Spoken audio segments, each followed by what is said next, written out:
no faltan los inconvenientes técnicos, más aún cuando uno también está aprendiendo también el manejo de estas tecnologías, ¿no?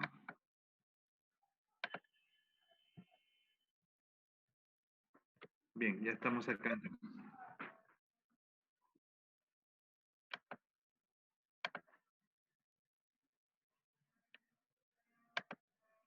Bien, hoy día nos toca desarrollar temas de enfermedades pulmonares, tanto restrictivas como obstructivas.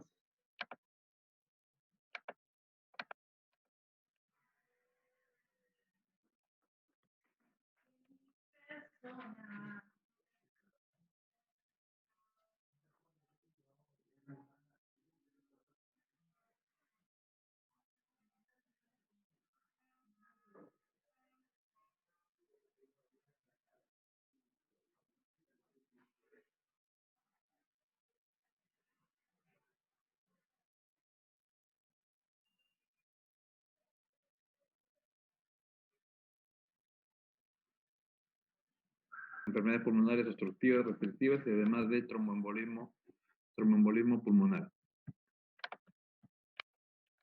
Primeramente debemos tener en cuenta que en lo que es las enfermedades pulmonares, para hacer una comparación, es como en las enfermedades hematológicas.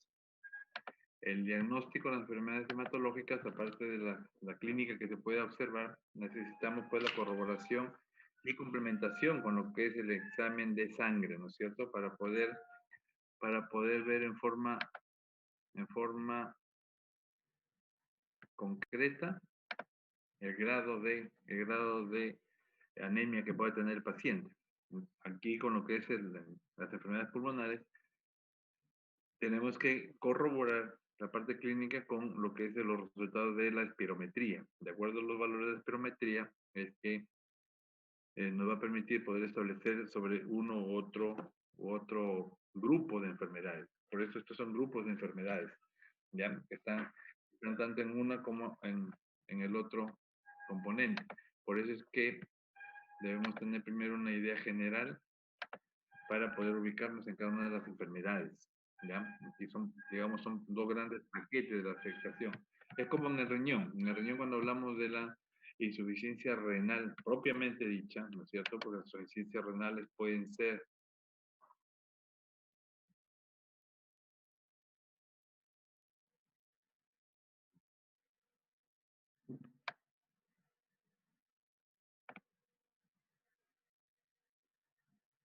a ver,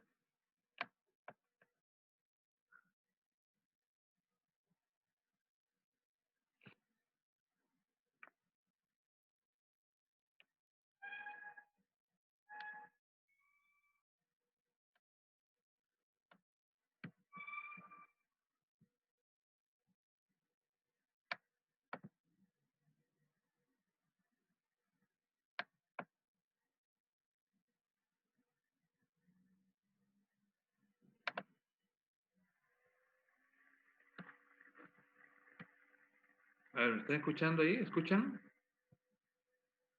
¿Escuchan? Sí, doctor, sí se le oye, normal, todo bien. Ya.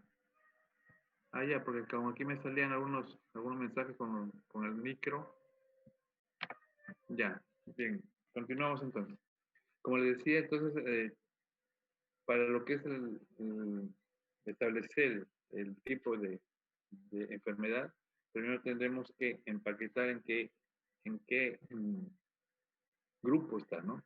Por eso les decía la comparación con las enfermedades renales, ¿no? Las enfermedades renales, cuando hablamos de insuficiencia renal, intrarrenal, porque pueden ser prerrenales y posrenales, entonces ahí nos referimos básicamente a dos grandes grupos de enfermedades, ¿no es cierto? Las que comprometen el glomérulo y las que comprometen los túbulos eh, y el intersticio, ¿no es cierto? Las enfermedades túbulos intersticiales. Aquí entonces es algo parecido, ¿no? Pero es como la espirometría la que nos permite establecer estos dos grandes grupos. Bueno, primero un recuerdo de lo que es la anatomía respiratoria. Ya saben ustedes que la vía respiratoria se compone en parte alta y parte baja, ¿no es cierto? La parte conductora y una parte intermedia que es apenas y la otra la parte funcional.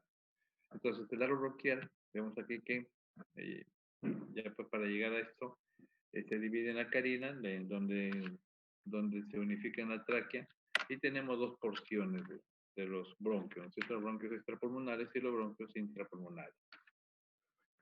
Entonces tenemos ahí la primera división, bronquios principales,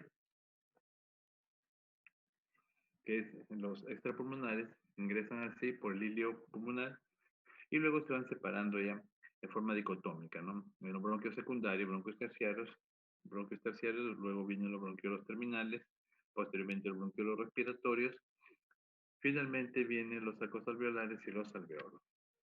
Pero vemos que estos paquetes de enfermedades está básicamente comprometiendo la parte tubular.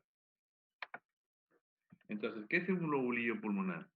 Es aquel tejido pulmonar abastecido por un bronquiolo terminal.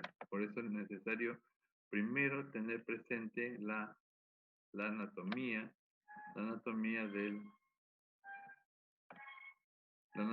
pues de la trama pulmonar, ¿no? ¿Y qué es un acino pulmonar? Un acino pulmonar es el tejido pulmonar abastecido por un bronquiolo respiratorio. Entonces ya hemos pasado de los bronquios primarios, secundarios, terciarios, bronquiolos respiratorios, luego continuamos con los bronquiolos previos a esto, los bronquiolos terminales, estamos aquí en los bronquiolos respiratorios, en los cuales vamos a encontrar un epitelio simple cúbico sobre todo, y este ya va tornándose para llegar hasta los alveolos alveolares en epitelio simple plano, ¿cierto? Tiene que ser simple plano porque es el epitelio que va a permitir intercambio gaseoso entre los alveolos alveolares con las arterias que lleguen a ese nivel. Entonces aquí en un lobulillo pulmonar vamos a encontrar en un acino pulmonar los bronquiolos respiratorios, conductos alveolares, sacos alveolares y alveolos.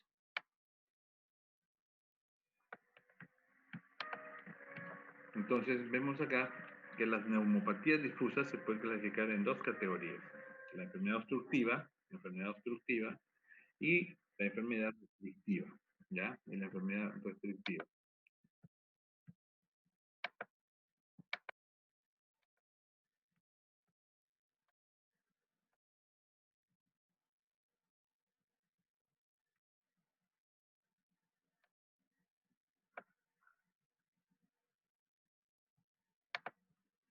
En la enfermedad obstructiva, vamos a ver que se va a caracterizar por una limitación, por una interrupción del flujo aéreo, ¿no? Habitualmente, debido a un aumento en la resistencia producido por la obstrucción parcial o completa a cualquier nivel, ¿ya? A cualquier nivel. Eso puede ser incluso en las vías altas. Aquí tenemos, entonces, que puede producirse el enfisema, puede haber una bronquitis crónica, puede haber una reacción de hipersensibilidad como el asma, o puede haber una bronquiectasia. En las enfermedades restrictivas, por el contrario, vemos que se caracteriza por una reducción de la expansión del parénquima pulmonar y de la capacidad pulmonar total. Entonces, al no poder expandirse, entonces quiere decir que la parte elástica está que se pierde y esta más bien está que se vuelve un tanto rígida, que no le permite dilatarse. Entonces aquí tenemos que puede deberse tanto por causas propias, inherentes del pulmón, como también unas causas que no tienen nada que ver con el pulmón, ¿no? Por ejemplo, acá tenemos trastorno de la pared torácica. Entonces, con pulmones normales, por ejemplo, podemos encontrar en la situación de obesidad grave, por ejemplo, ¿no? En las enfermedades de las pleuras, en los trastornos neuromusculares, como el síndrome de Guillain-Barré, por ejemplo, ¿no? Entonces, no tiene directamente que ver con el daño pulmonar, pero a la larga, como está que se afecta por órganos vecinos, termina también afectándose. Las neumopatías intersticiales agudas o crónicas, vemos aquí la enfermedad restrictiva aguda clásica, que es conocida como el síndrome de distrés respiratorio agudo, ¿no es cierto? El CDRA, síndrome de distrés respiratorio agudo. Entre las enfermedades restrictivas crónicas se encuentra la neumoconiasis, la fibrosis intersticial de etiología desconocida y la mayoría de las enfermedades infiltrantes como la sarcoidosis. Entonces, como... Doctor, sí, dígame. doctor, disculpe que le interrumpa. ¿Podría ver si hay alumnos en sala de espera? Creo que hay algunos que quieren entrar. Ya no hay, creo. A ver, no, no veo ninguno. Ya, doctor, gracias. Sí, no hay. Porque suena, además suena un timbre cuando están... No, no tengo a nadie. Dice, entonces, vamos a ver acá. Entonces, entre las enfermedades obstructivas dijimos, tenemos el enfisema, bronquitis crónica, el asma, la bronquiectasia, ¿cierto? En el enfisema, por ejemplo, vemos que hay una definición de enfisema en base sobre todo a su forma, ¿no? Entonces, ¿la forma de qué? De la parte terminal respiratoria. Como son, ya hemos visto ahí, los asinos, ¿cierto? Entonces viene a ser una enfermedad pulmonar obstructiva crónica o conocida como EPOC, que de repente ya ustedes habrán escuchado desde el punto de vista clínico, ¿no? Las famosas EPOC. En las bronquitis crónicas tenemos que se define con datos clínicos, daña las vías respiratorias mayores. En el asma, ya sabemos nosotros que es una reacción exagerada del organismo, en los cuales podemos encontrar ya un daño permanente, ¿no? En pacientes crónicos ustedes podrán ver que incluso ya les afecta hasta la morfología de la parrilla costal, ¿no? Un paciente asmático crónico que sea desde pocos años de su niñez, digamos, se nota el famoso tórax en tonel, ¿no? No sé si van a tener la oportunidad de ver, pero cuando vean ustedes un paciente crónico, eso es justamente lo que lo va a caracterizar. Entonces, el famoso tórax en tonel. Las bronquiectasias vienen a ser las zonas de ahí donde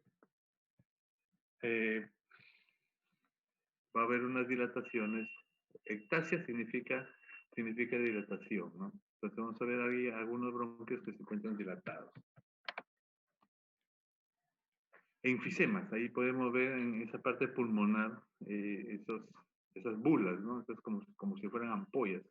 Entonces el enfisema se caracteriza por un aumento de tamaño anómalo y permanente de los espacios aéreos distales. Distales nos referimos a los alveolos y sacos alveolares. Y también vemos acá los bronquios terminales. Pero en los bronquios terminales difícilmente se puede ver eso por la misma estructura, ¿no? Por la misma estructura. Recuerden que los bronquiolos terminales tienen epitelio simple cilíndrico. Entonces, si vemos que se afecta a eso, quiere decir que hay un daño mucho más severo, pues, ¿no? Un compromiso mayor ya. Entonces es muy posible que ya esos alveolos alveolares también ya están rompiéndose incluso, ¿no? Y como consecuencia de esa ruptura, como consecuencia de ese daño, ¿qué va a generar? Va a generar pues que el organismo rápidamente empiece a activar los mecanismos de recuperación, ¿no es cierto? Empiezan la reparación, empieza la regeneración tisular y la cicatrización. En conclusión, ¿qué vamos a ver como consecuencia de esto en corto tiempo? Vamos a ver una zona fibrótica, ¿no es cierto? Una zona fibrótica, como hemos mencionado, es como en el corazón, por ejemplo, si vemos que hay una zona fibrótica, en el corazón, ¿qué pasa?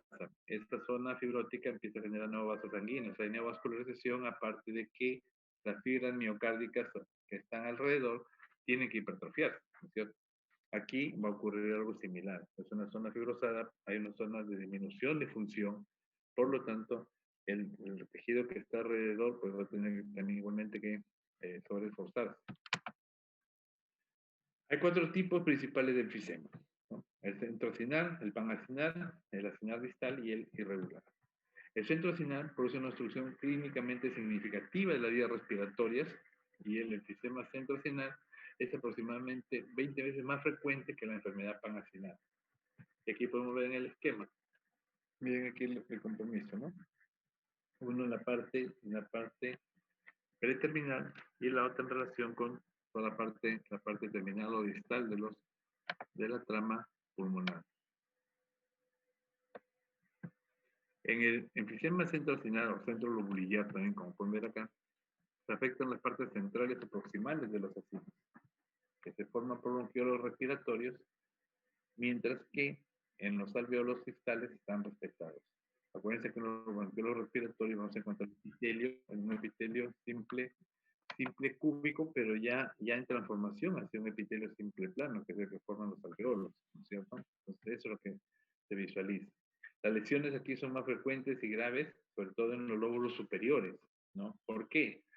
Ya ustedes saben justamente que la mayor concentración de aire, pues justamente es a ese nivel, ¿no es cierto? La mayoría de las veces este tipo de enfisema se produce como consecuencia del consumo de tabaco en pacientes que no tienen una deficiencia congénita del alfa-1 antitioxina.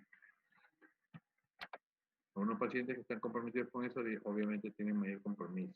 En el enfisema panacinar o panlobulillar, como pueden ver acá en la parte distal netamente, los ácidos están dilatados, ¿no? De forma uniforme, ¿no? De forma uniforme están acá. No es de forma, por si acaso, ya, sino de forma uniforme. Está uniforme esta estructura, desde la zona del bronquiolo respiratorio hasta los alveolos terminales ciegos.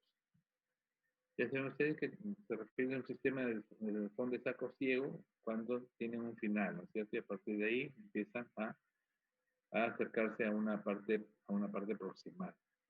Tienen a aparecer con más frecuencia en los campos pulmonares inferiores y ese tipo de sistema que produce la deficiencia de alfa-1 antitioxina. Mientras que en el enfisema acinar distal o paraseptal, miren ahí un compromiso, la parte distal está afectada de forma predominante, ¿no? Es más llamativo cerca de la pleura, a lo largo de los tabiques del tejido conjuntivo lobulares y en los bordes de los lobulillos. Aquí vemos que si ya haya puesto este tipo de daño, obviamente va a aparecer una parte reparativa que consiste en fibrosis, cicatrización y podemos encontrar atelectasia, ¿no? Puede ser más grave en la mitad superior de los pulmones. Si vemos aquí que múltiples espacios aéreos dilatados pueden ser menores de 0,5 milímetros, o sea, medio centímetro, ¿no es cierto? Hasta 2 centímetros. Y esos son los que comúnmente lo vemos y les denominamos bulas, ¿no? Bueno, en esto se desconoce la causa. Sí se ha encontrado en varios casos en que hay afectación de tipo ocupacional, ¿no? Pero esto realmente se desconoce todavía cuál sea el origen, ¿no? Mayor frecuencia en los casos neumotóracos espontáneos en adultos jóvenes. En el enfisema irregular más bien tenemos que el acino está afectado en forma irregular, ¿no es cierto? En una forma irregular se asocia casi invariablemente las cicatrices como las que ocurren en cualquier enfermedad inflamatoria que ha remitido, ¿no? Que ha sido curada. Aunque clínicamente es asintomático también, clínicamente puede ser asintomático, puede ser de forma frecuente de enfisema. ¿Qué significa esto? Que el paciente puede no mostrar molestias, ¿no? Pero sin embargo ya puede observarse daño morfológico o histológico. ¿Eso qué significa? Significa que todo el tejido que no está dañado sencillamente está compensando, ¿no es cierto? Es como ver ahorita, por ejemplo, un paciente infectado por coronavirus, ¿no? De repente está asintomático, le hicieron su prueba, salió positivo. Entonces, como ustedes saben que si hay algún infectado por COVID-19, pues es impredecible su evolución, ¿no es cierto? Si le hacemos unas placas a ese paciente, ¿no? De preferencia una tomografía, se va a encontrar ahí de repente zonas de lesión que no justifica con el estado funcional del pulmón, ¿no? Eso significa que todavía no hay un compromiso tal que le dé sintomatología. Más bien por el contrario, los restos pulmones están respondiendo. Entonces, por eso es que, si bien puede haber daño, los médicos hoy en día pues lo tienen como ayuda, ¿no es cierto? Ay, qué asco. ¿Sí? ¿Qué pasó? ¿Qué te han mostrado por ahí?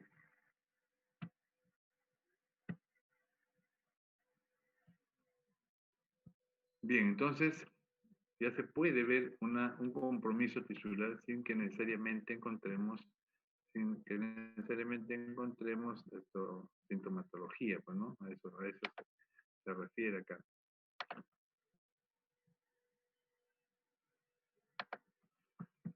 Bien, entonces,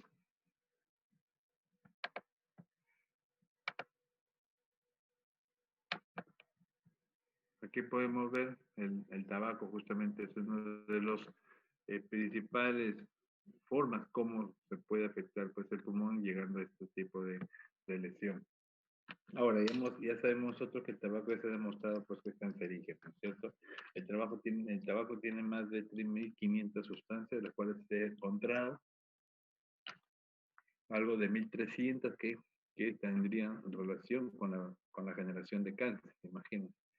Entonces, es obvio que un fumador crónico, y ustedes saben que el tabaco genera adicción, es obvio que un fumador crónico puede, al final, no quiere dejar tabaco y se escuda, ¿no?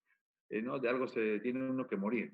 Lamentablemente con el tabaco uno se muere de cáncer, uno se muere por fibrosis pulmonar. La fibrosis pulmonar es una de las enfermedades benignas más, más penosas, ¿no? Entonces, ¿verdad? No sé si ustedes habrán tenido oportunidad de ver, pero conforme vayan empezando su práctica clínica van a ver este tipo de pacientes, la verdad que es como si vieran un paciente COVID, ¿no? Que verles la desesperación por no poder respirar. Con la diferencia que en la fibrosis pulmonar, pues, los pacientes se acostumbran a estar viviendo con su oxígeno, ¿no? Porque eso es de larga data. Entonces, pueden vivir así por años, pero el deterioro es progresivo.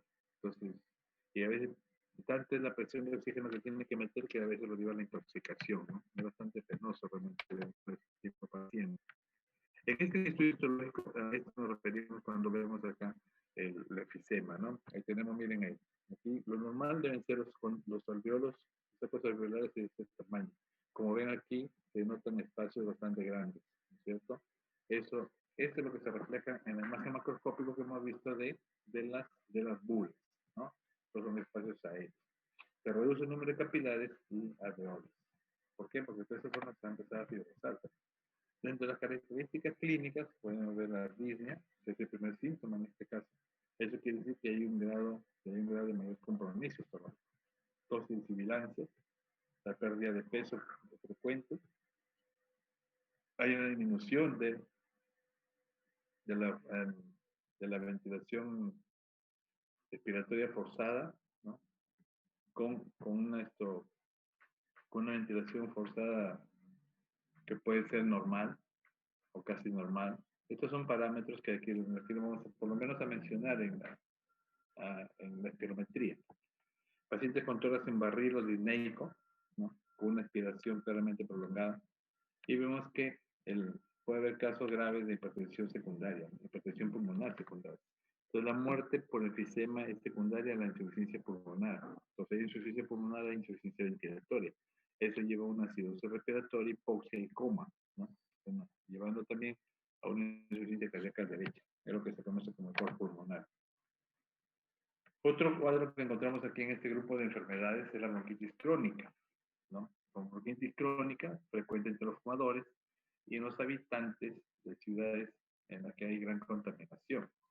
Algunos estudios ya han establecido que hasta un 20-25% de los hombres entre 40 y 65 años padecen de una bronquitis crónica, que a veces se puede expresar con una tos intermitente, ¿no?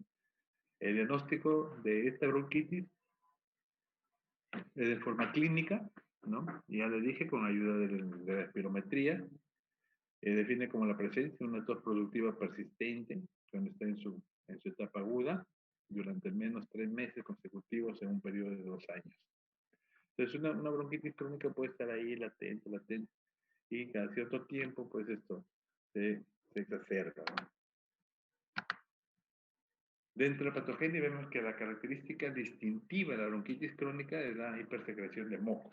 Por eso justamente estos pacientes, pues como les decía, intermitentemente tosen y arrancan un momento en que arrancan esa flema, ¿no? Y pasa eso y nuevamente siguen su vida normal. Entonces vemos ahí hipertrofia de la glándula mucosa de la tráquea, los bronquios principales, aumento de la célula caliciforme, secretora de mucina y de epitelio superficial de los bronquiolos de menor tamaño y también de los bronquiolos. Ahora vemos que el tabaquismo justamente es el que tiene que ver. Y ahí está el dióxido de azufre, ¿no? Y el dióxido de nitrógeno, que van a provocar inflamación con infiltración por linfocitos CD8 macrófagos y neutrófilos. Los linfocitos T liberan las citocinas con la interleucina.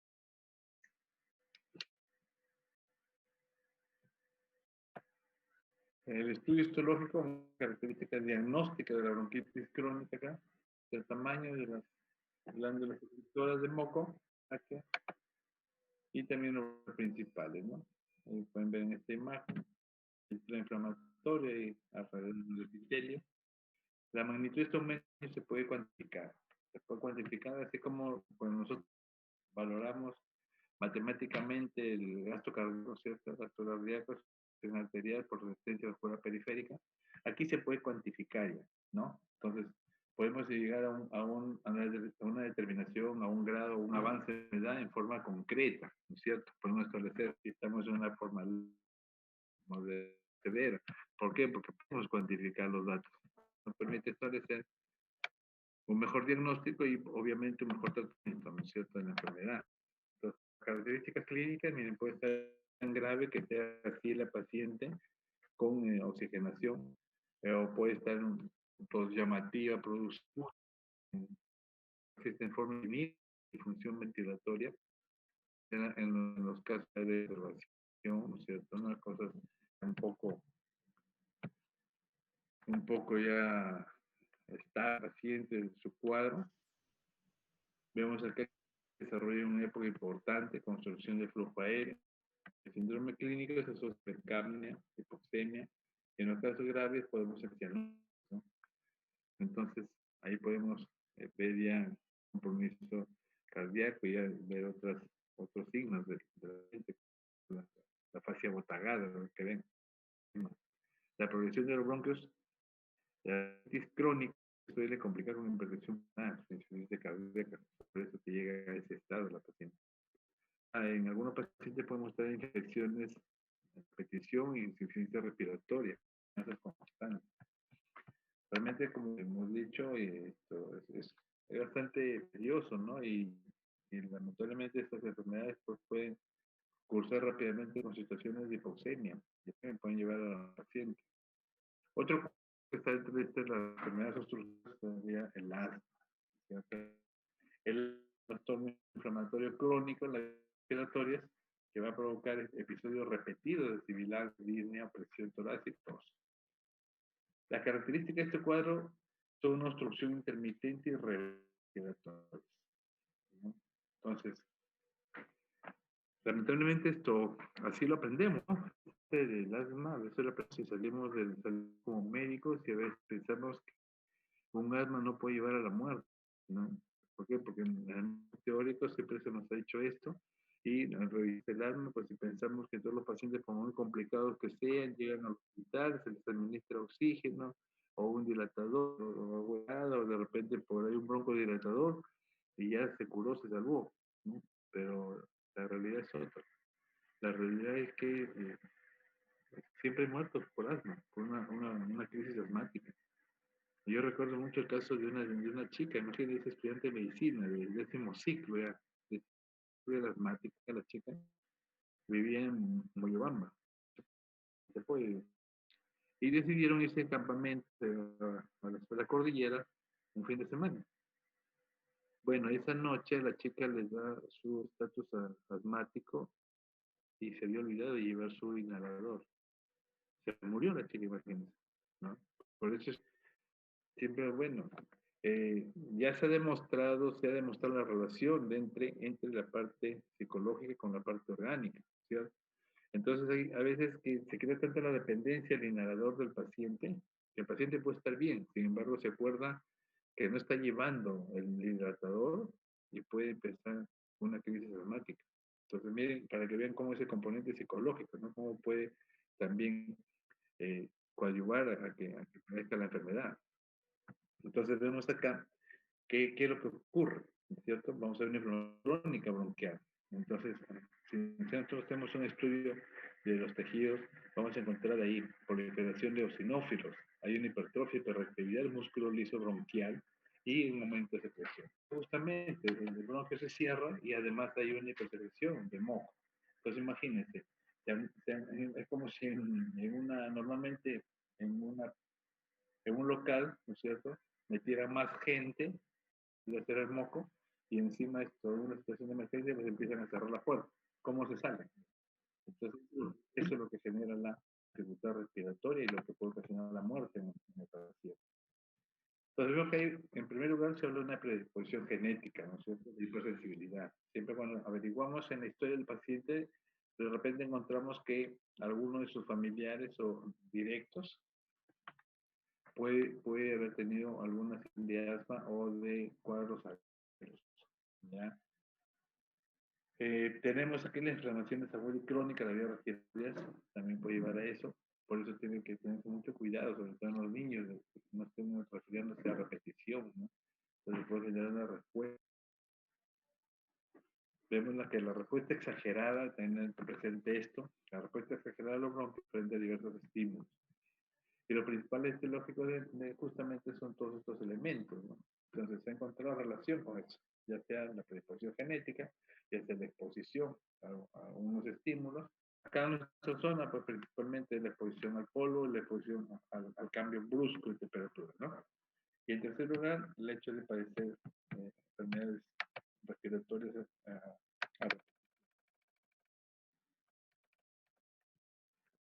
la participación de los linfocitos T colaboradores acá tipos pueden ser claves en la patogenia del asma, ¿no? Se dice que las citocinas elaboradas por estos linfocitos justifican gran parte de las características del asma. Evaluados ya desde el punto de vista celular y bioquímico, vamos a encontrar aquí la presencia de algunos mediadores, como son la interleucina 4, por ejemplo, que estimula la producción de inmunoglobulina. La interleucina 5, que activa los eosinófilos, y la interleucina 3, que estimula la producción de moco y también de inmunoglobulina E por parte de los linfocitos B.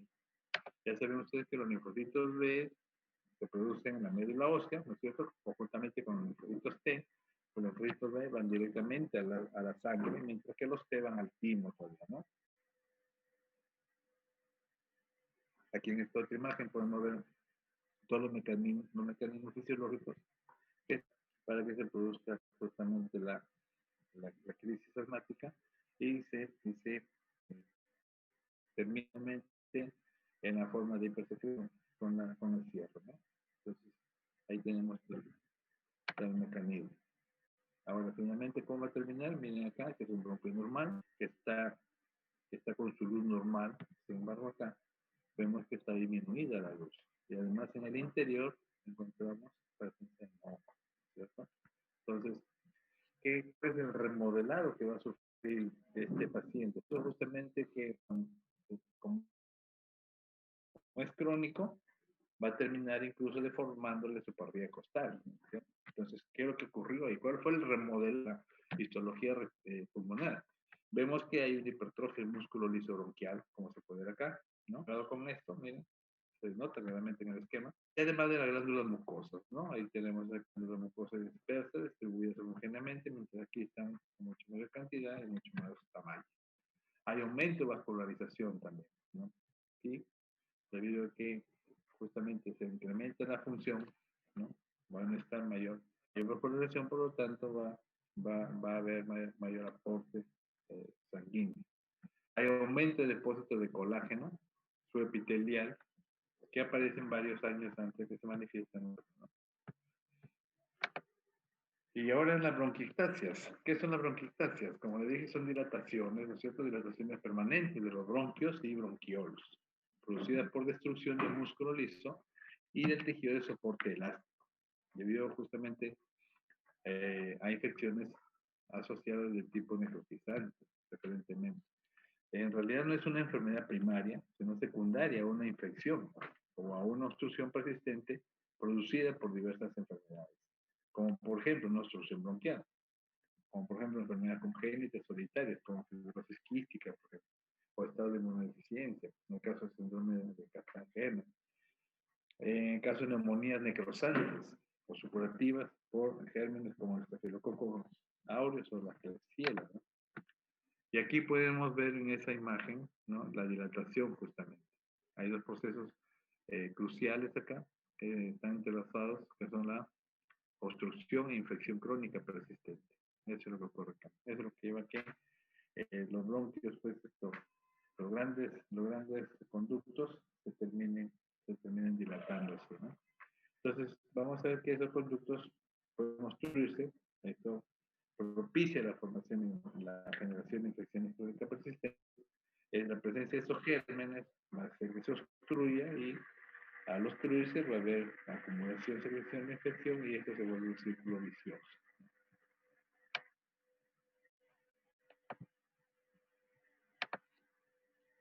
Aquí vemos la situación en el caso activo, por ejemplo. Vamos a ver que existe un exudado inflamatorio, ¿no? Esto quiere decir que hay acompañamiento por un proceso infeccioso, un inflamatorio agudo y crónico.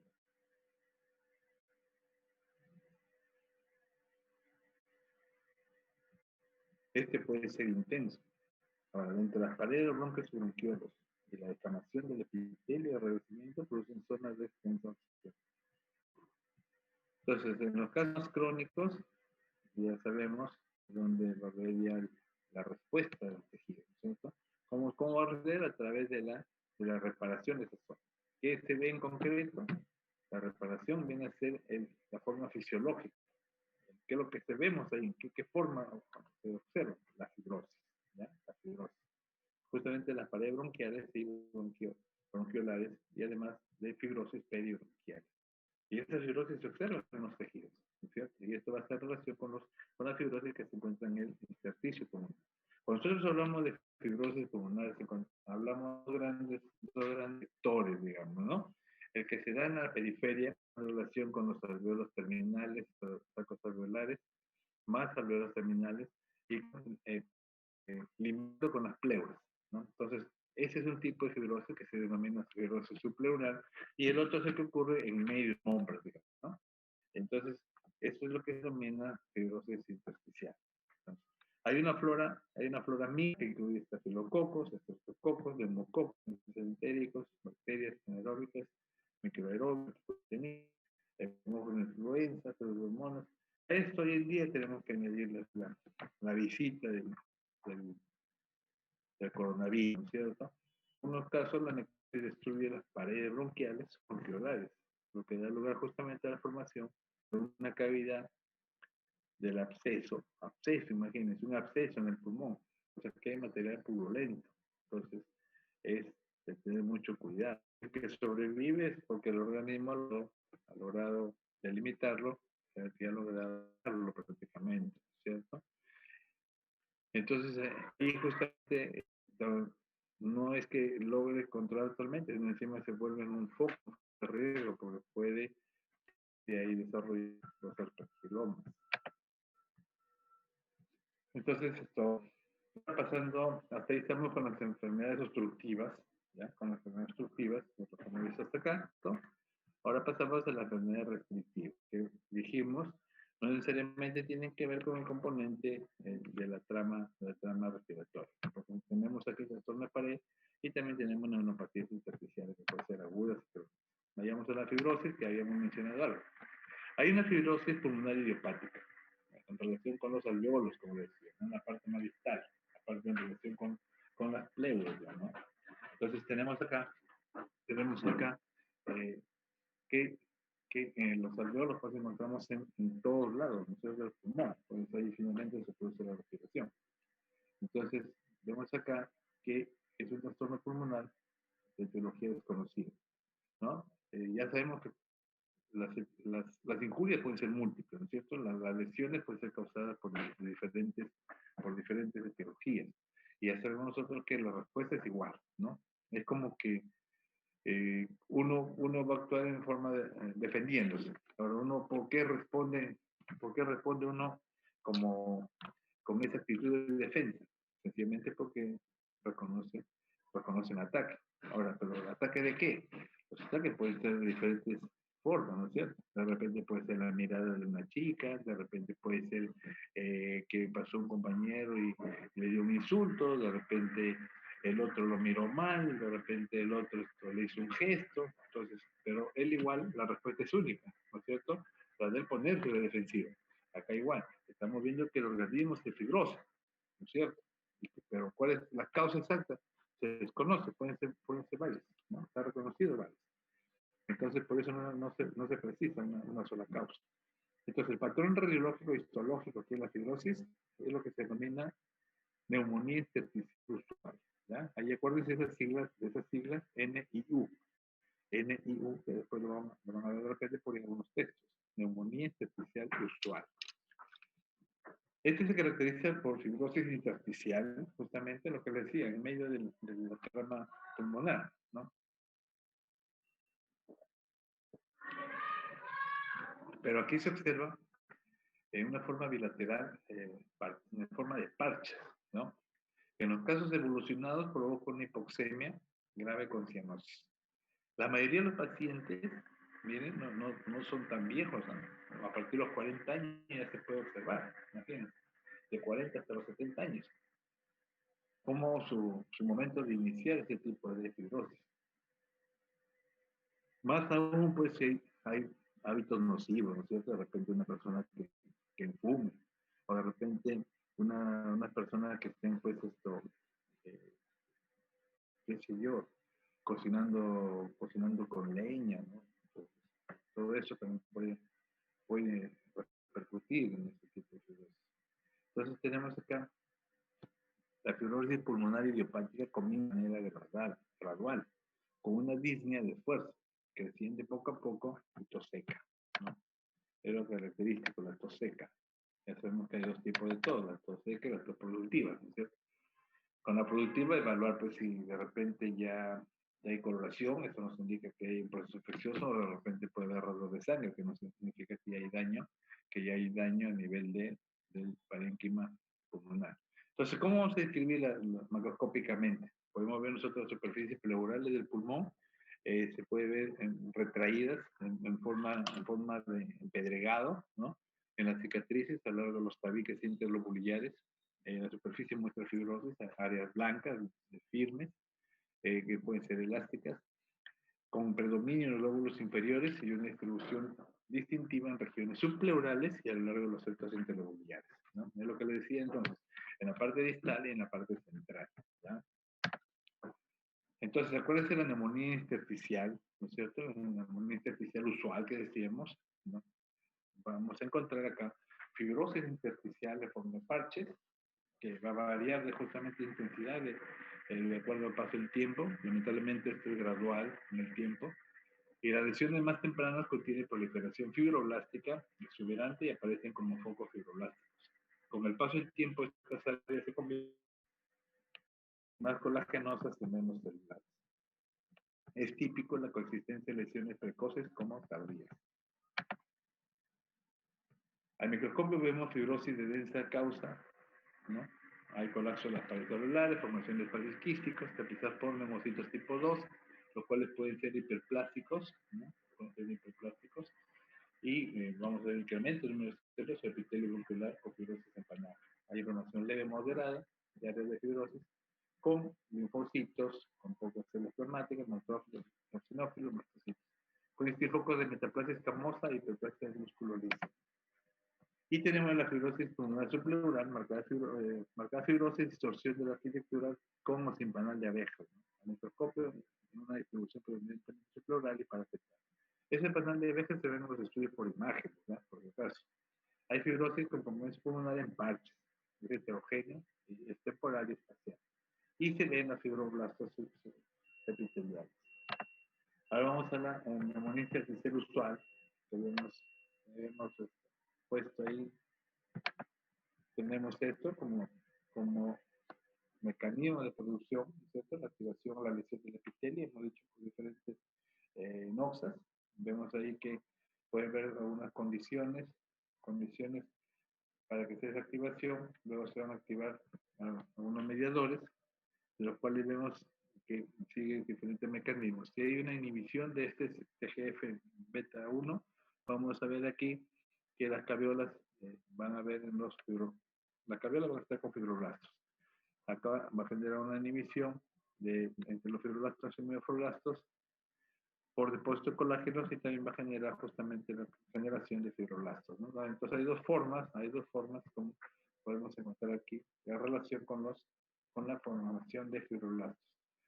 Ahora, esta activación de de estos factores, vamos a ver aquí que genera fibroblastos y miofibroblastos. Esto va a permitir el depósito de colágeno y una matriz extracelular que finalmente va a dar el origen pues, a la fibrosis pulmonar, ¿no? Porque tener presente que si hay compromiso familiar, aunque es poco frecuente, pero sin embargo, se encuentra también asociado a algunos mediadores. Entonces aquí, característica histología radiológica es inconfundible, y obviamente vamos a establecer el pronóstico incluso, y aquí se dividen dos tipos, ¿no? Celular y fibrosante. Este es en el caso de la neumonía intersticial no específica, ojo. La otra que hemos visto es la usual, ¿ya? La usual, que hemos visto anteriormente. Aquí estamos frente a una neumonía intersticial no específica, ¿ya? Entonces esta se caracteriza porque es fibrosante, es de tipo intersticial, es difusa, en parches, sin la heterogeneidad temporal, ¿no? Aquí resulta es una típica, o sea, en esa parte es una parte de lesiones típicas que se puede ver en el NIU, que sin embargo pues, nos puede ser confundido con esto, pero sin embargo estamos frente a otro cuadro. El tipo celular consta básicamente de una inflamación intersticial crónica de intensidad ligera a moderada que contiene linfocitos y algunas células plasmáticas. Aquí en esta imagen podemos ver, es una imagen de una neumonía intersticial usual con focos fibroblásticos, con fibras del trayecto paralelo, ¿no? Ahí se puede ver las fibras del trayecto paralelo y una matriz extracelular mixoide, ¿no? Ahí pueden ver esas zonas claras, es material mixoide. Y vemos además, a la izquierda se observa un patrón empanado, ¿no? Entonces, aquí lo clásico es que tengan los pacientes de 46 y 55 años, mucho más jóvenes que en el otro cuadro, ¿no? Que veíamos de 40 a 70 años. Entonces aquí tenemos un patrón celular que afecta a personas algo más jóvenes que el patrón fibrosante del NEO. Entonces este es el idiopático.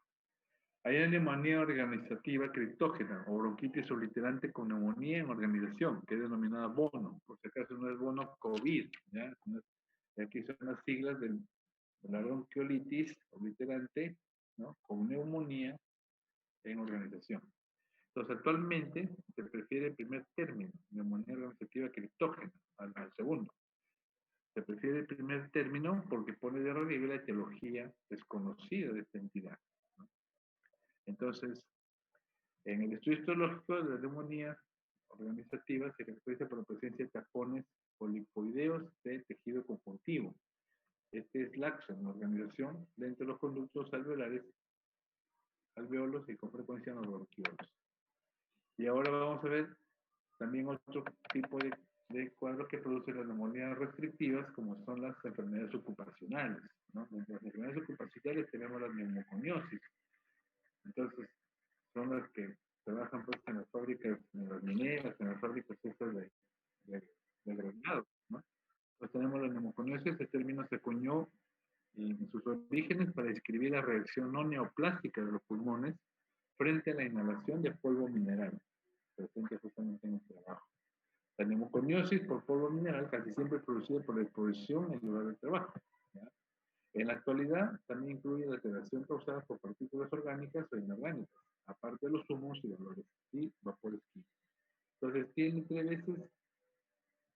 tres veces más frecuentes se deben a la exposición por polvo de carbón, sílice y amianto. Aquí tienen un cuadro de resumen para que lo revisen. ¿Y cuál es su patogenia? Depende del desarrollo de neumoconiosis, del polvo retenido en los pulmones y las vías respiratorias, del tamaño, forma y fluctuabilidad de las partículas, la solubilidad y reactividad físico-química de las partículas y de los posibles efectos adicionales de estos irritantes. Entonces vemos que depende de la concentración del polvo y las partículas más peligrosas son las que tienen un diámetro entre 1 a 5 microns, que llegan a las vías aéreas terminales.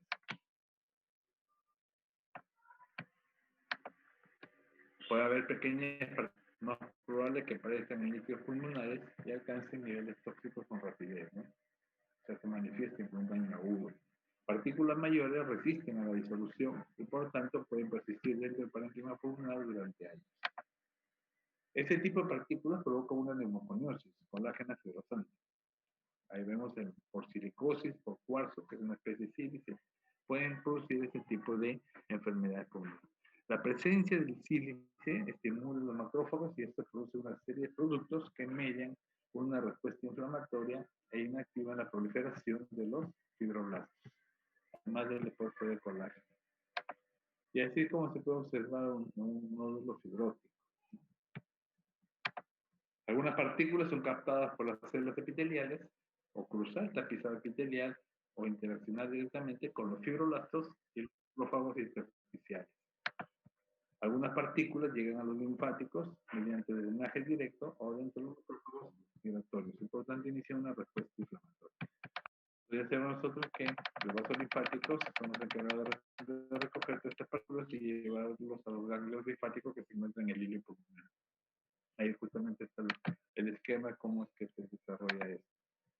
Tenemos la neumoconosis de los trabajadores de carbón, una trancosis sintomática, la neumoconiosis simple con disfunción pulmonar de casa sola, y podemos ver la neumoconiosis de los trabajadores complicada por la fibrosis masiva progresiva, ¿no? FMP. No es Federación Médica del Perú, por si acaso, ¿ya? Es fibrosis masiva progresiva. Pero vayan a poner otra cosa en el examen. La antracosis es la lesión pulmonar más inocua inducida por el carbón en los mineros y también se ve con frecuencia en los habitantes de grandes urbes y los fumadores, sobre todo aquellas personas que cocinan a leña, ¿no? Y ahí tienen así como podemos encontrar en el pulmón, ¿no? La silicosis es causada por inhalación de dióxido de sílico o cristalino, que es sílice. Es una enfermedad laboral más frecuente en el mundo. Se presenta como neumoconiosis fibrosante nodular lentamente progresiva. Y tener en cuenta que el sílice se encuentra de forma cristalina y amorfa.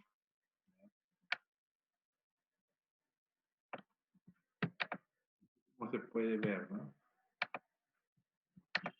Entonces ahí vemos la inhalación. Va a interactuar con ciertas células epiteliales, macrófagos. Esto va a causar liberación de mediadores. Vamos a ver que algunos macrófagos pueden morir en el intento de eliminar a estos y siguen los efectos tóxicos del sílice.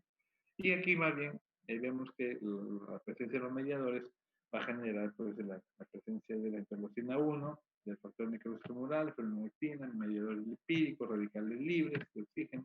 Asimismo induce el reclutamiento de linfocitos y macrófagos, ¿no? Teniendo en cuenta que han sido eliminados algunos, pues va el refuerzo. Otro tipo de enfermedad restrictiva es producida por el asbesto, ¿no? Son una familia de silicatos hidratados cristalinos que forman fibras y se suelen conocer en conjunto como amianto, ¿ya? Aquí engloba varias enfermedades producidas por diferentes elementos, por diferentes sustancias.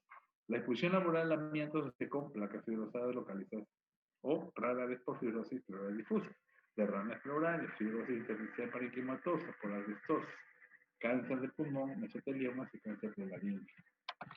Y ahí vemos, ¿no? Justamente a los trabajadores de los famosos Eternin. Entonces aquí tenemos algunos efectos oncogénicos, pero puede generar incluso la formación de cáncer pulmonar, ¿no?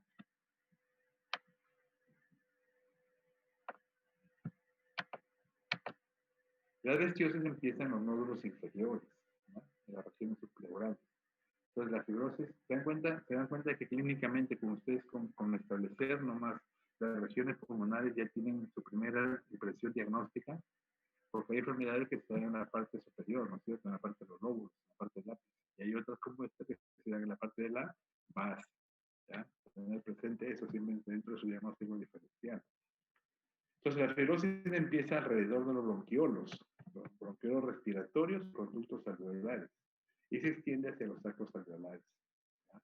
Al progresar la fibrosis afectan los lóbulos medios y superiores. Puede haber hipertensión pulmonar, por lo tanto puede haber cor pulmonar. Y eso aumenta el riesgo de mesotelioma. ¿Qué es el mesotelioma? Son los tumores que se producen del tejido fibroso. ¿Dónde encontramos el tejido fibroso? En las capas visceral y parietal de los pulmones, ¿cierto? En las pleuras, ¿ya? Manifestaciones clínicas: disnea, tos con expectoración, más frecuente después de los 20 años de exposición. Miren cuánto tiempo puede pasar, ¿eh? Entonces de repente es un minero, de repente es un trabajador que está trabajando hasta los 50 años y la consecuencia le va a aparecer ya cuando esté jubilando. Imagínense, que no es complicado, ¿no? Puede progresar a insuficiencia respiratoria, cuerpo pulmonar y muerte. Una radiografía de tórax revela densidades lineales irregulares, sobre todo en ambos lóbulos inferiores. Ahora, al progresar la lesión se pueden ver imágenes en panal, justamente, ¿no? En panal abeja. La sarcoidosis es otro tipo de otra enfermedad, en la cual vemos que acá puede haber una enfermedad sistémica de causa desconocida, caracterizada porque se va a encontrar granulomas no clasificados en múltiples tejidos y órganos. Esta entidad presenta múltiples patrones clínicos, pero la linfadenopatía iliar bilateral o la participación pulmonar se encuentra en radiografía de tórax en un 90% de los pacientes. Siguen en frecuencia los trastornos oculares y cutáneos. Predilección constante por adultos menores de 40 años de edad. Diagnóstico histológico de la sarcoidosis se efectúa por exclusión. Ojo con este detalle, ¿ya? Ojo con este detalle. Diagnóstico histológico de la sarcoidosis se efectúa por exclusión, ¿ya?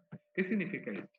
Que si yo voy a tener los hallazgos histológicos de esto, pues sencillamente no puedo llegar yo al diagnóstico, sino hasta que compruebe, de acuerdo a su historia clínica, de acuerdo a su diagnóstico diferencial, que no tiene ninguno de los otros cuadros, ¿no?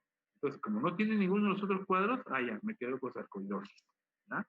Es como la migraña, ¿no es cierto? El diagnóstico migraña, la migraña no tiene un examen auxiliar exclusivo, ¿cierto? No tiene. Entonces, el paciente llega con cefalea, con dolor de cabeza intenso, ¿no es cierto? Entonces, ¿qué hace cuando este dolor es pues esto, continuo? Sencillamente el paciente pues llega a momentos en que puede ir al hospital hasta por emergencia.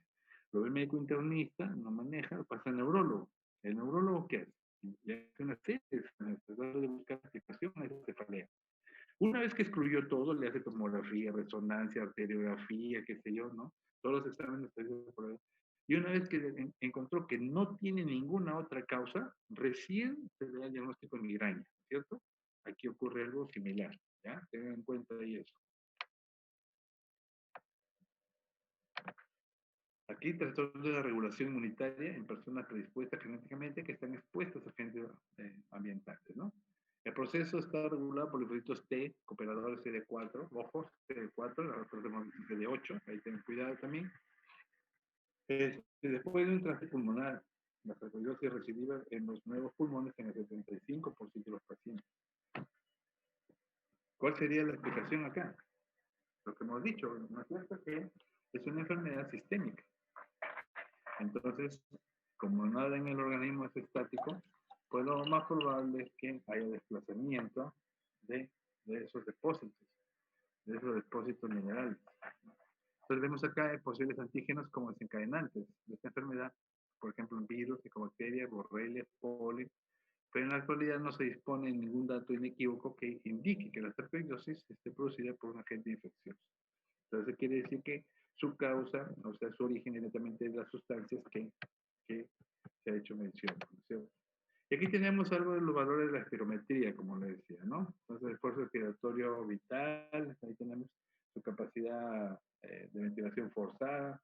Entonces, ahí tienen para que tengan una referencia, porque si bien no debemos saber nosotros en qué consiste o exactamente cómo es el examen y todo, pero sí por lo menos tenemos que saber qué significa, ¿no? Interpretar qué significan sus hallazgos.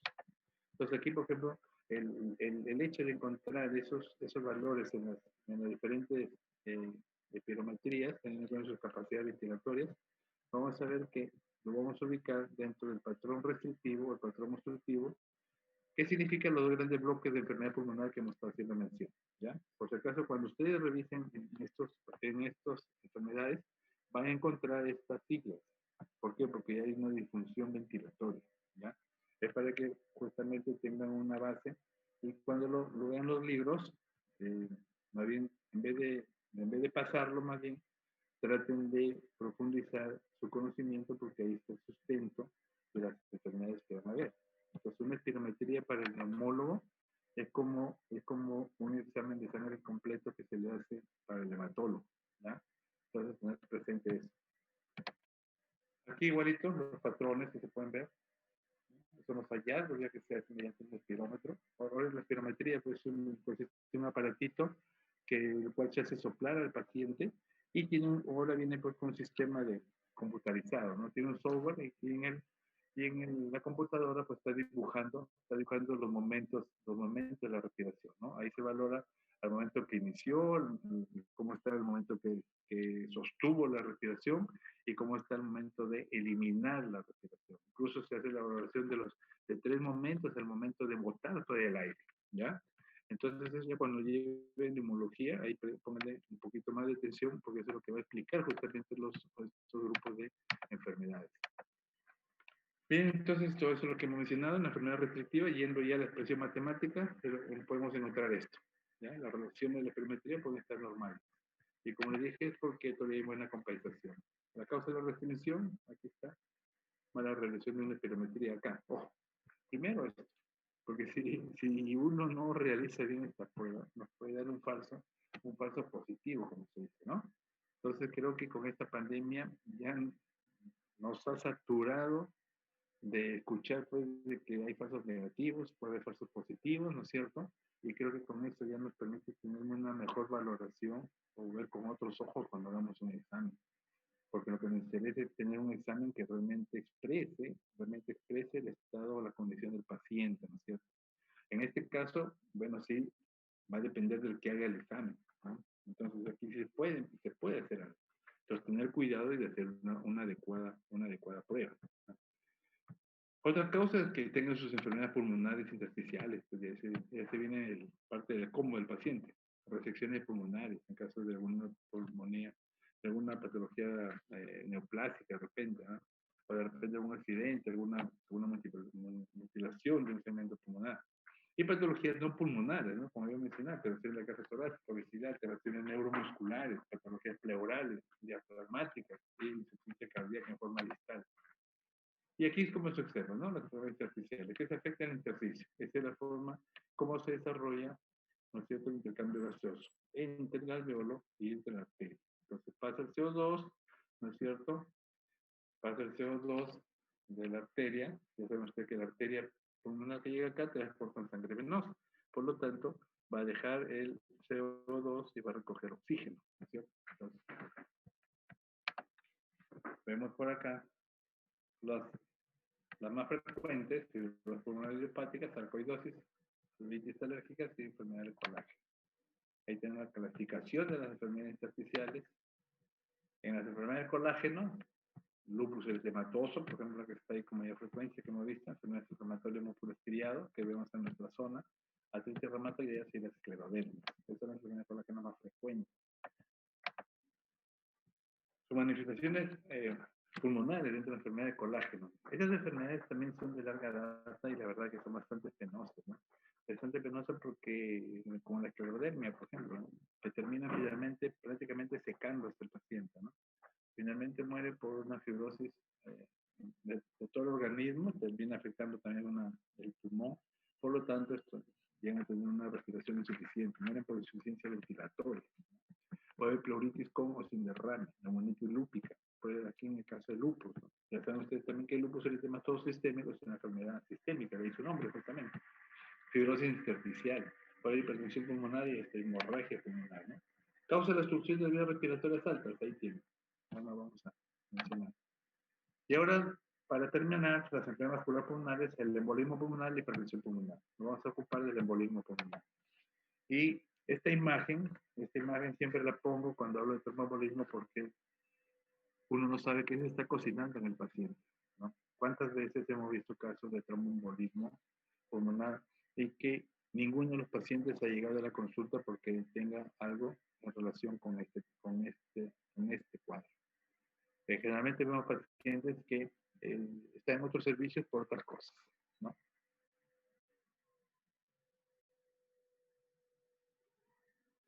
Entonces, como no sabemos qué se está cocinando en el paciente, vamos a empezar diciendo que el tromboembolismo o el embolismo pulmonar es el enclavamiento de diverso material. Ojo, no es exclusivo la sangre, ¿ya? No es exclusivo la sangre, por eso dice habitualmente coágulos, ¿ya? Sanguíneos procedentes del sistema venoso en el árbol arterial pulmonar.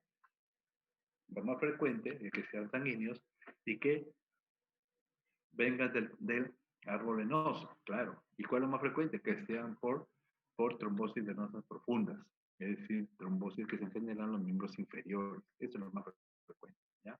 Por tanto, ligado a trombosis venosa profunda, como usted ve ahí, estimados en aproximadamente 10%. Y de estos, bueno, el tromboembolismo pulmonar masivo. Entonces se termina enfermedad tromboembólica venosa, para resaltar que son manifestaciones distintas, pero de la misma enfermedad, ¿no? En el tromboembolismo pulmonar, ¿qué vamos a ver? Un material embolizado. Este material embolizado, ya hemos dicho, no es exclusivo de sangre.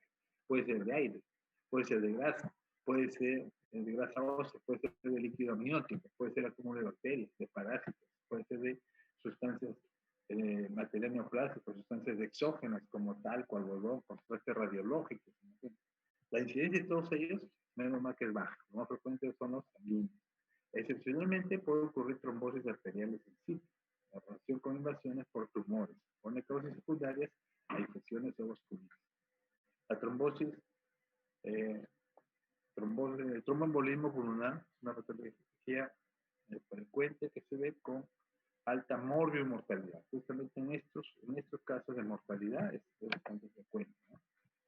La incidencia no está bien conocida, porque como les digo, no vienen por causa propia primaria.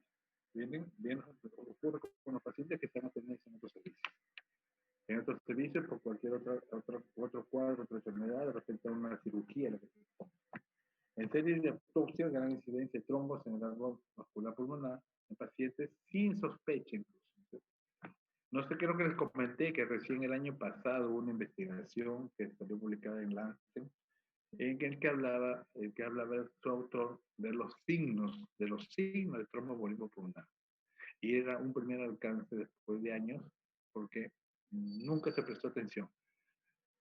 Ustedes saben que la mayoría de enfermedades, nosotros decimos, ya, ¿qué tiene? Tiene esto, entonces es esto, ¿no es cierto? Como ahorita el COVID, ¿qué tiene? Dificultad para respirar, tiene fiebre, tiene esto, sensación de que no huele, no, esto es COVID, ¿no es cierto?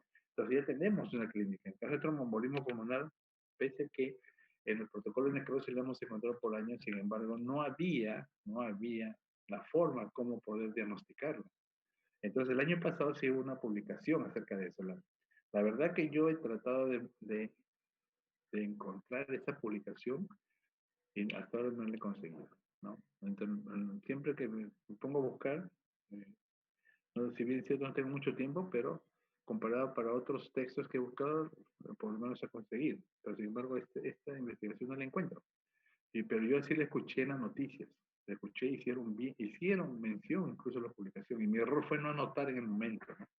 Por eso, moraleja, a veces ustedes están ahí escuchando música, a veces ahí dan la noticia, paren la oreja y ahí mismo anoten, porque de repente ahí se pierde la oportunidad de tener conocimiento de una última investigación, ¿no?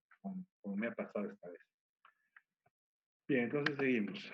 Etiogenia y factores, 95%, entonces coágulos sanguíneos, procedente del sistema venoso, ya lo hemos visto, la vena profunda, puede verse comprometido aquí las ilíacas, las femorales, las poplites, la que con mayor frecuencia produce el tromboembolismo, justamente aquí a este nivel, entre las poplites, ya hasta el 90% de los casos se encuentran en miembros inferiores. La mayor parte de los trombos originados debajo de la rodilla, ¿no? Donde la trombosis no se profunda es más frecuente. Pero si es más frecuente, también es menos embolígena, ¿no? ¿Por qué? Porque son vasos más pequeños.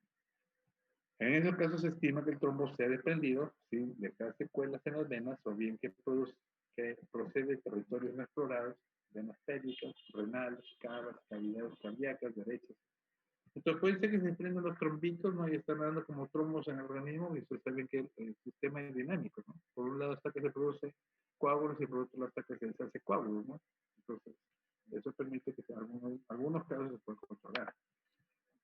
Etiogenia y factores de riesgo. Virchow ya habló del año 1856 de 3 factores de riesgo, que es la éstasis vascular, la lesión de la íntima de los vasos y la alteración del sistema de la coagulación. Diversas situaciones clínicas que predisponen a la trombosis y siguen alterando 2 o 3 factores, 2 o 3 factores, ¿no? Una vez que se inicia la formación del trombo, en cualquier momento de su evolución puede desprenderse y embolizar el pulmón. Y aquí tenemos algunos factores. Entonces, de esto sí se hablaba, de factores clínicos. Y aquí tenemos, miren, y es más, en algunos casos esto lo utilizaban para establecer su terapia anticoagulativa en algunos pacientes, ¿no? Entonces, por ejemplo, ¿qué tenía? Ya estaban demostrados que tenía relación con la formación de tromboembolismo, por ejemplo, edad avanzada, las trombosis venosas profundas, venas varicosas, o algo previo, ¿no? Inmovilización por más de 4 días, obesidad importante, preparados estrogénicos, aquí para las mujeres que utilizan anticonceptivos, el embarazo, el parto, el papel. Mire, una serie de situaciones que sí estaban demostradas para una tromboembolia, ¿no? Y probables la parálisis de extremidades, pero sin embargo, no era suficiente pues para que se pueda pensar que una paciente que por decir el trabajo de parto pudiera hacer esto. O que de repente un paciente que estaba siendo sometido a una operación quirúrgica, ¿no? Incluso paciente joven, y que estaba siendo sometido a un procedimiento en el cual están colocando clavos de repente en los huesos largos, pueda prestar esto como para empezar a iniciarle el tratamiento de anticoagulabilidad, ¿no? Entonces ahí tenemos la hipercoagulabilidad también. Y ahí tienen incluso si es primaria o secundaria. Como ven, si hay algo que se puede mencionar, pues sin embargo, en el momento mismo, nunca hubo signos evidentes como para poder entablar toda esta investigación. Incidencia media de trombosis venosa profunda en diversos tipos de pacientes quirúrgicos sin profilaxis. Ahí tenemos. Miren, ojo, en pacientes con trombosis venosa profunda en diversos tipos de pacientes quirúrgicos. Que sin profilaxis tuvieron esto. Tuvieron esta incidencia, ¿no? En la prótesis RL de rodilla, neurocirugía. Entonces, en varios trabajos que se ha hecho sí se ha encontrado ya la presencia de trombos, ¿no? Con mucha menor frecuencia, 5% de otros materiales para embolsar, por ejemplo, la embolia aérea, una embolia grasos, embolia líquido amniótico, embolia séptica, embolia de células tumorales y embolia de exógeno. La embolia aérea, durante la inyección de 50 mililitros, creo que eso ya lo habíamos conversado en sesión anterior, creo, para producir un cuadro de potencialmente mortal, ¿no? Entonces, otros son los intentos de aborto, traumatismos torácicos, remotoras, pneumoplaneo, ventilación mecánica, en la descompresión rápida de los buzos, ¿no?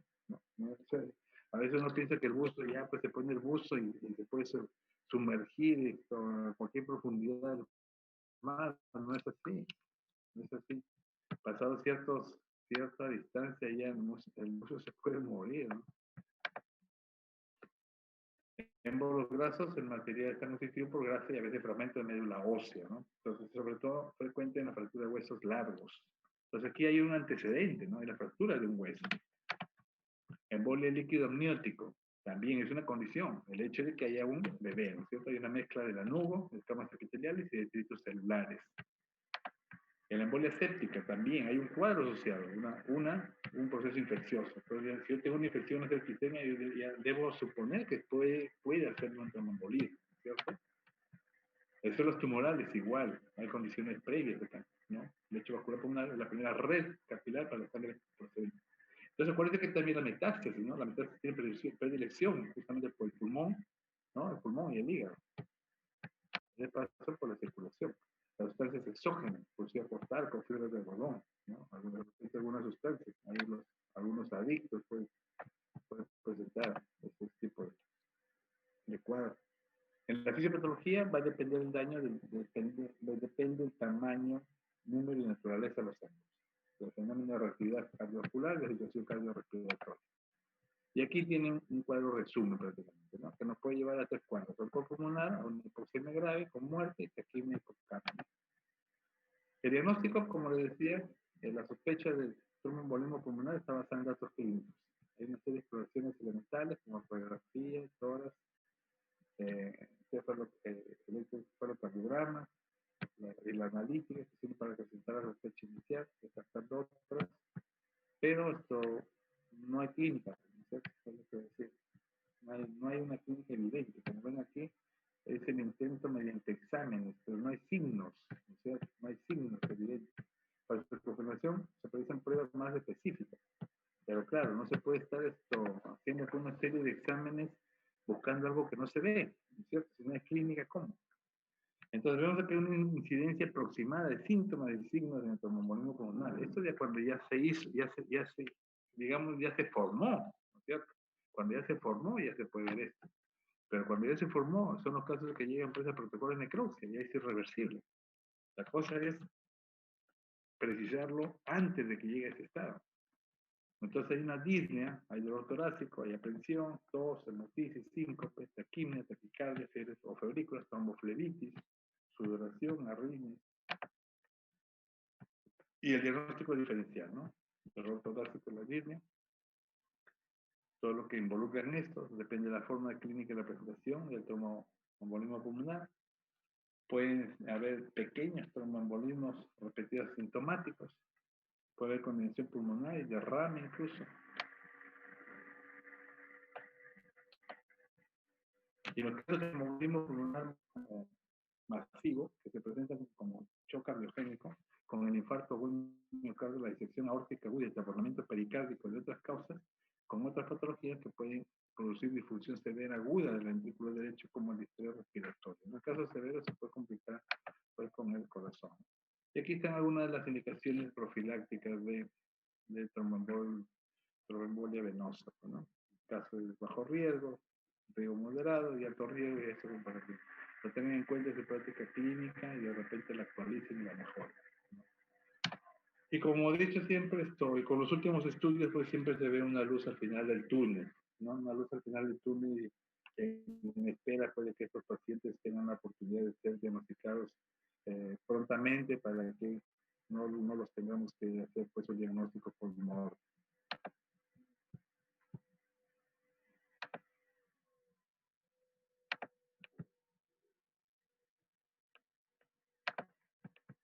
Listo, ¿alguna pregunta?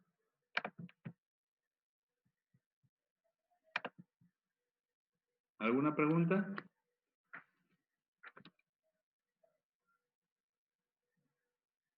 ¿Alguna pregunta hasta acá? No, doctor. Sí. Bueno, reiterando, claro. reiterando las disculpas, ¿no?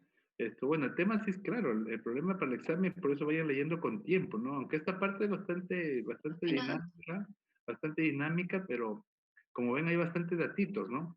Hay bastantes datitos, así que les sugiero que los lean con tiempo, ¿no? Lo leen con tiempo, esta parte al menos es bastante, porque también de paso que son patologías que las vemos a cada rato, ¿no? Y hoy en día sí asocian el COVID, ¿no es cierto? Asocian el COVID, ¿en cuál de los grupos va a estar el COVID? ¿Si en las restrictivas o en las obstructivas? ¿No? Entonces, como estamos ahorita de moda con el COVID, todo daño pulmonar respiratorio, se les va a hacer preguntas en el examen de COVID. En efectos inflamatorios agudos o crónicos, se les va a hacer preguntas de COVID. En la tercera unidad que veamos trastornos cardiocirculatorios, creo que también hay un tema por ahí, también se le va a preguntar, porque es algo que está en proceso de aprendizaje, pues, ¿no? Y qué mejor que lo estamos aprendiendo en los principios. Bien, chicos, entonces nuevamente reiterando la disculpa por la no conexión a tiempo. Entonces esto ya no les quito más su tiempo y con lo que tienen conmigo el día viernes en la práctica. ¿Ya? Si no hubiera preguntas.